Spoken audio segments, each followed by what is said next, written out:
You're on the Zoom call. Everyone's talking. The project manager asks you a direct question and nothing. Your mind just goes completely blank. You have the answer in your own language. It's perfect. It's brilliant. But you're scrambling to find the right English words. The silence stretches. It feels like an hour, and all you can think is, come on, brain, just say something. And that feeling, Michael, that awful freezing moment, that's exactly what we're digging into today. Welcome, everyone, to the Real English Podcast, Work and Life. We're talking about the silent habit that's killing your fluency, translating in your head. It's something almost every learner does, but at a certain point, especially in your career, it stops helping and starts holding you back. It's this thing we call the translation lag. Your brain is literally doing two jobs at once. First, it formulates the thought in your native language. Second, it tries to act as a real time translator, searching for the perfect grammar and vocabulary in English. Right, it's like you have this amazing idea, but it has to pass through two different security checkpoints before it's allowed to come out of your mouth. It's exhausting, and most importantly, it's slow. Exactly. And by the time your brain finds those perfect words, the conversation on the Zoom call has already moved on. Someone else has jumped in, the topic has changed, and you've missed your chance. I saw this happen just last week. I was on a client call with a colleague who is brilliant, truly an expert in his field, but not a native English speaker. The client asked him a tough question, and I could see on his face he knew the answer. You can almost see the gears turning. Totally. He paused for maybe 5 or 6 seconds, but it felt so long. He eventually gave a very detailed, very technical answer, but the initial hesitation made him seem less confident than he really was.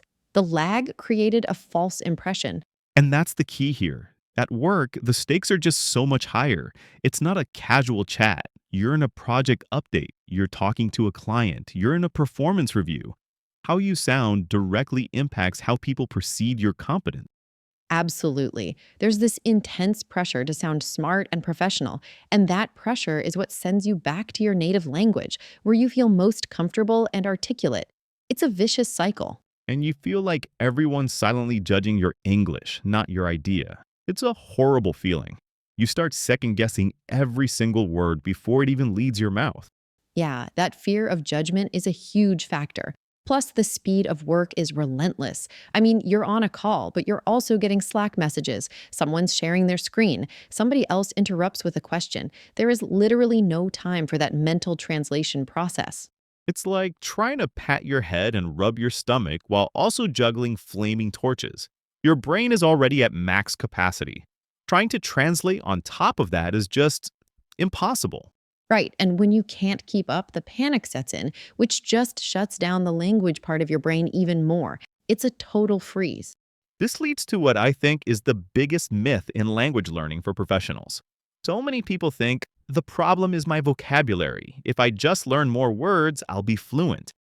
100%. It's such a trap.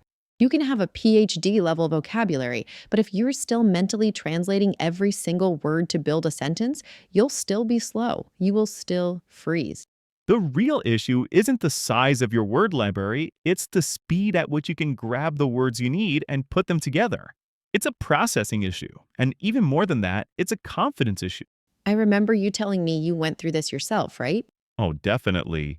I spent so much time on flashcard apps memorizing all these sophisticated business terms, but when I was actually in a high pressure meeting, I would always fall back on the simpler words. Because they were accessible, right? They were automatic. Exactly, they were automatic. I remember I'd written this beautiful, complex sentence in my head to explain a marketing strategy, but when it came time to speak, all that came out was, so we should use social media more. I was so frustrated with myself, but the complex version was just stuck in traffic in my brain. That's such a relatable story. The real problem wasn't your vocabulary, it was that you didn't trust yourself to just speak with the English you already had. You were trying to be perfect instead of just being effective. So, how do we get out of this translation trap? It's really about making a mental shift. Let's actually show what this looks like. Sophie, let's do a little role play. Let's do it. So imagine we're in a weekly team meeting. I'll be the manager, Sarah, and you be Javier, a team member who is still translating in his head. Sounds good. All right, team. Javier, could you give us a quick update on the Q3 launch campaign? Yes. The campaign. We are confronting some difficulties with the vendor's schedule. Okay, what kind of difficulties? Another long pause. It is a complex situation regarding the delivery of the final assets. Okay, and pause role play. You can just feel the energy and momentum drain out of the conversation, right? It feels heavy. Definitely.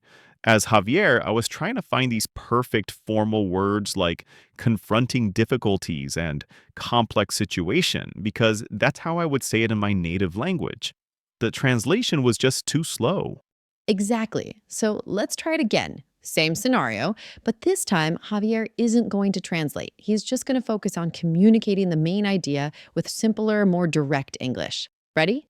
Ready. Okay, Javier, quick update on the Q3 launch campaign. Sure, we've hit a small snag. The main point is the vendor is running late with the final asset. Okay, thanks for the clear update. How late are we talking? Let me think for a second. It looks like about 3 days. It's a risk for the timeline, but I think we can manage it. My suggestion is to move forward with the placeholder images for now. And scene. See the difference? Night and day. It was clear, confident, and proactive. And the key is that I wasn't thinking word by word, I was thinking in chunks of language. Phrases like, we've hit a small snag, or the main point is, came out as a single unit. My brain didn't have to build them from scratch. That's the real fix right there, thinking in chunks. It's like having pre built Lego models instead of a giant pile of individual bricks. It's just so much faster to build with. It is, and a lot of these chunks are also useful tools to manage the conversation. For example, in the role play, I said, let me think for a second. That's a powerful little phrase. It buys you 2 or 3 seconds to actually think in English, but it makes you sound thoughtful instead of stuck. I love that one. It projects confidence. Another one I use a lot, even as a native speaker, is that's a good question. It does the same thing, buys you a moment, acknowledges the other person, and lets you formulate a thought in English. And when you're presenting data or something, a great chunk is what this really means is it forces you to simplify and think about the core message, which is what your audience wants anyway.